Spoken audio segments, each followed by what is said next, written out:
Class 8 Marathi poem आभाळाची आम्ही लेकरे. कवी वसंत बापट. आभाळाची आम्ही लेकरे, काळी माती आई. जात वेगळी नाही आम्हा, धर्म वेगळा नाही.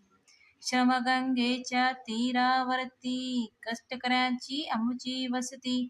नाव वेगळे नाही आम्हा, गाव वेगळा नाही. आभाळाची आम्ही लेकरे, काळी माती आई. इमान आम्हा एकच ठावे, घाम गळून काम करावे. मार्ग वेगळा नाही आम्हा, स्वर्ग वेगळा नाही. आभाळाची आम्ही लेकरे, काळी माती आई. माणुसकीचे अभंग नाते, आम्हीच आमचे भाग्य विधाते. पंथ वेगळा नाही आम्हा, संत वेगळा नाही. आभाळाची आम्ही लेकरे, काळी माती आई. कोटी कोटी हे बडकट बाहू, जगन्नाथ रथ ओढून नेऊ. आस वेगळी नाही आम्हा, ध्यास वेगळा नाही. आभाळाची आम्ही लेकरे, काळी माती आई. जात वेगळी नाही आम्हा, धर्म वेगळा नाही. स्पष्टीकरण. पाऊस पडणाऱ्या आभाळाची आम्ही बाळे आहोत. पिके देणारी काळी माती आमची आई आहे. आभाळ आमचा पिता व धरती आमची माता आहे. आम्ही निसर्गाची बाळे आहोत. याशिवाय आमची जात वेगळी नाही. याशिवाय आमचा धर्म निराळा नाही.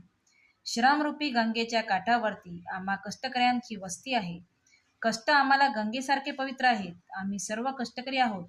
याशिवाय आम्हाला निराळे नाव नाही की वेगळे गाव नाही. घाम गाळून अतोनात कष्ट करून काम करायची ही एकच निष्ठा आम्हाला माहीत आहे. कष्ट करणे आमची इमान आहे. या पते आम्हाला वेगळे कर्म नाही. याशिवाय आमचा वेगळा मार्गही नाही.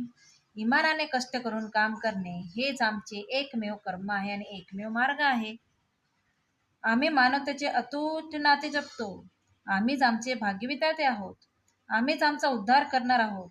या वेगळा आमचा संप्रदाय नाही. या परता आमचा साधुपुरुष नाही. माणुसकी हाच आमचा पंथ आहे आणि संतही आहे. कोट्यवधी भारतीयांच्या मजबूत हातांनी नवसमाज निर्मितीचा जगन्नाथाचा रथ ओढून नेणार आहोत. या वेगळी आमची कोणतीही इच्छा नाही. या वेगळा आमचा कोणताही ध्यास नाही. एकजुटीने सामाजिक कार्य करणे हेच आमचे ध्येय आहे.